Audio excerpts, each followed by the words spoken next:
Welcome back, gamers. In today's video, we're diving in deep into the intense world of Soulcalibur 6 ranked matches, starting the elegant and deadly Xianghua. I'm still looking for players to join the online tournaments.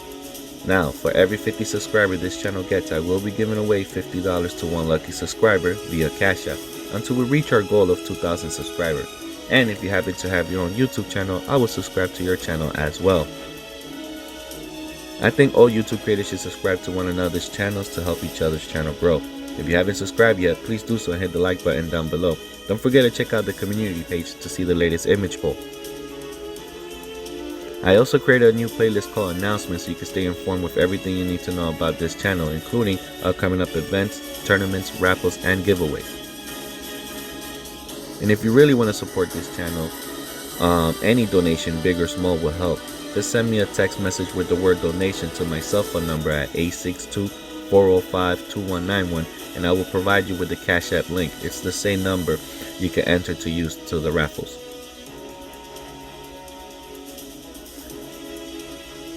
And there we have it, folks. Xianghua has once again proven why she is a true force to be reckoned with in Soulcalibur 6 ranked matches. Thank you for joining us on this thrilling journey, and remember to subscribe to our channel for more epic gaming content. Alright, here we go. This should be a good fight. Now let's get into her story. So, Chai Xianghua had deserted the military. She should have been arrested.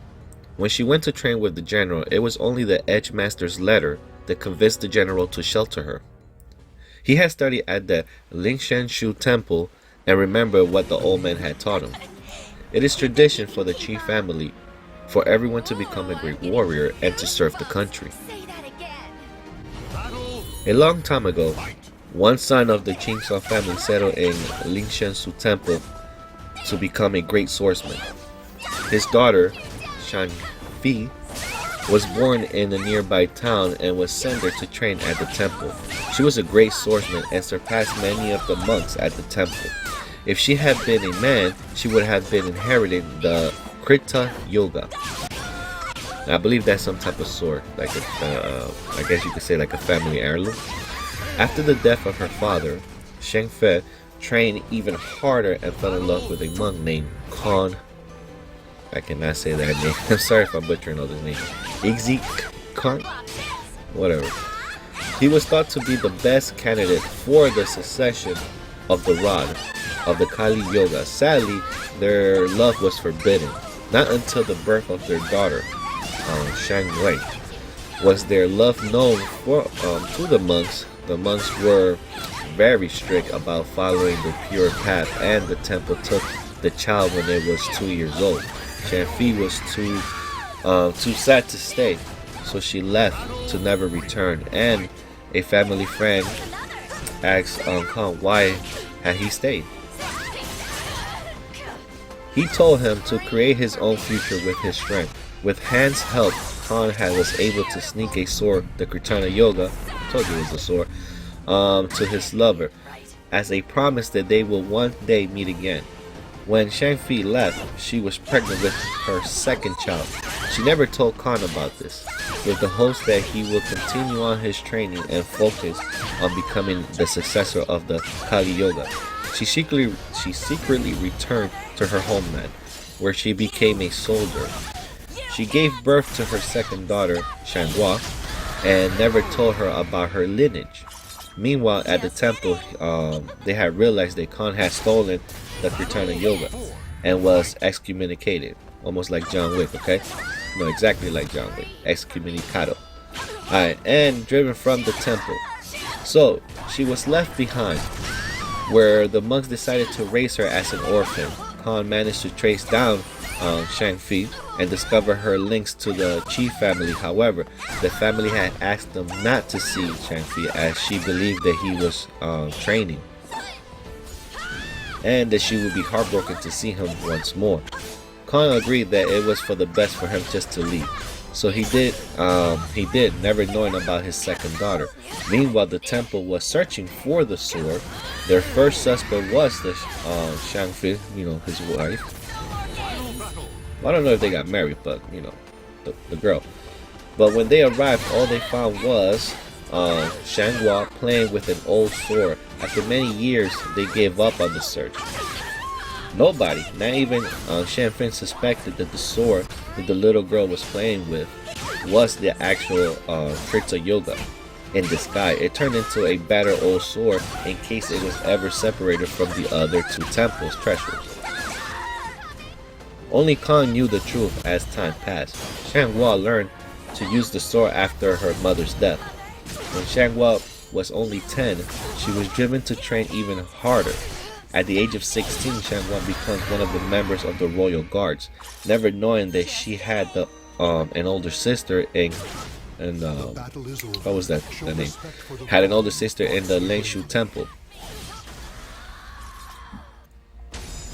And got her with the special.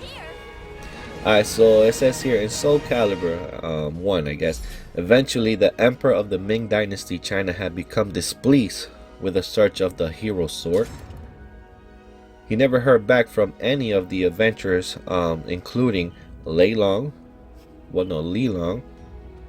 He sent members of his imperial guard to help in the quest of advance it more quickly, but the guards traveled under the guise of traveling opera troupe with Xianghua to be the main attraction, so as not to raise any suspicions of their real true motives.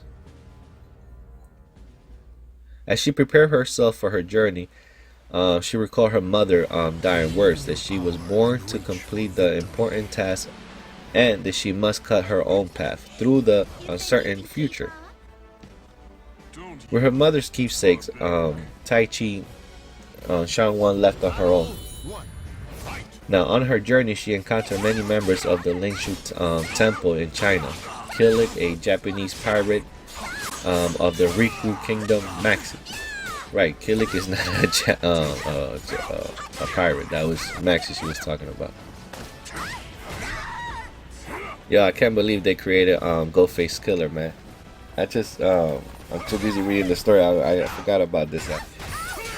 Yo, one of my favorite songs from Ghostface Killer from the Wu-Tang Clan, bro, is like All That I Got Is You. If you haven't seen that, go type that in on your YouTube search bar and listen to that fucking song, bro. That shit takes me way back. And of course, all of the great songs they had in the Wu-Tang Clan, bro. Ghostface Killer is one of my favorites. Alright, let's get back to her story.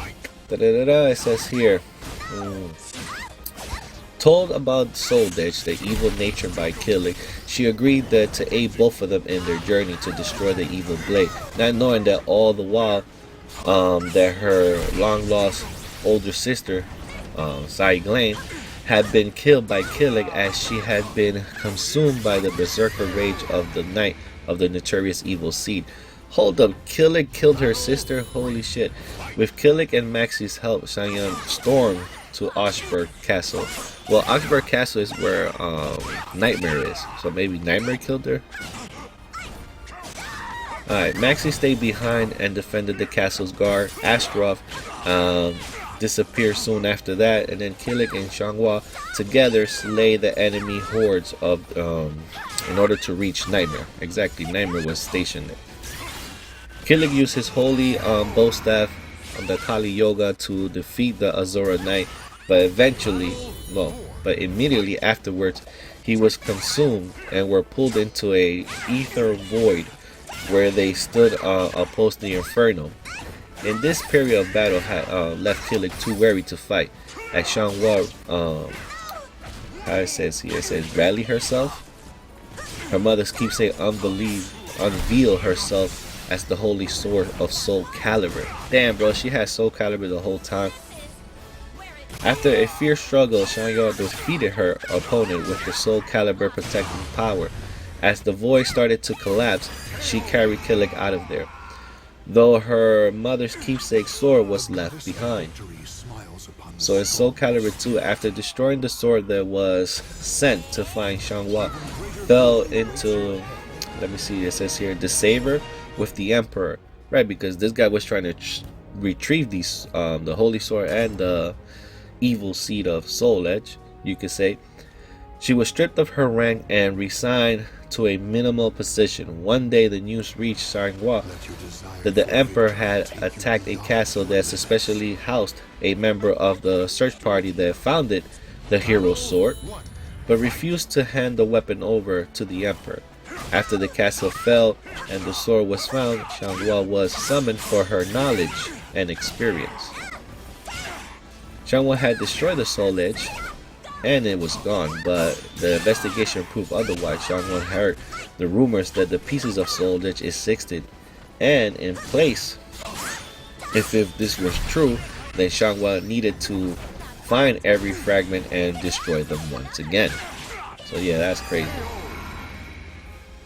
So it says here, so she left on another journey with the words on her mother's echoing in her head.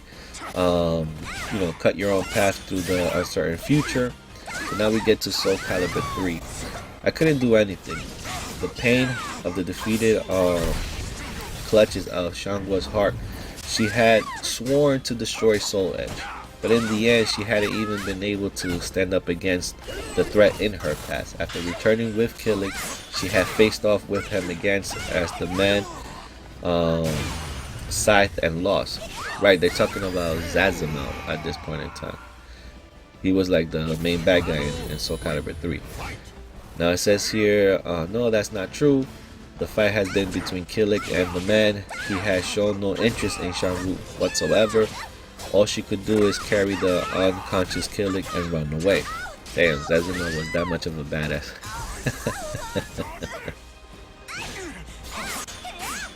Alright, so Xianghua tended to Killick's wound.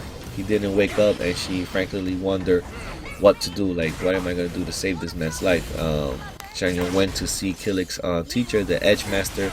She was relieved to hear that Killick would be fine with time, and trusting the old man with his life. She also sent a letter for Killick. Xianghua left the Hermitage upon returning to her own country. Xianghua went to stay with an old general suggested arranged by the Edge Master.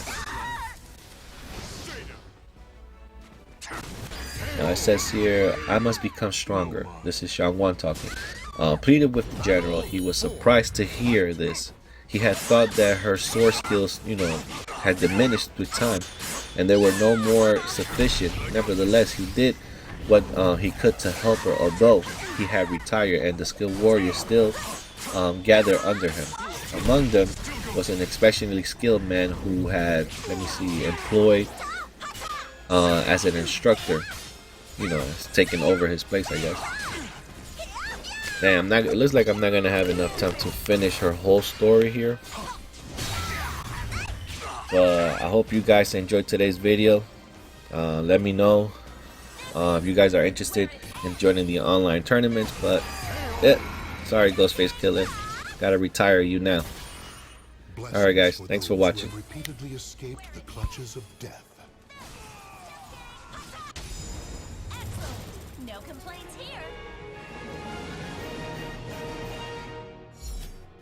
Don't forget to subscribe.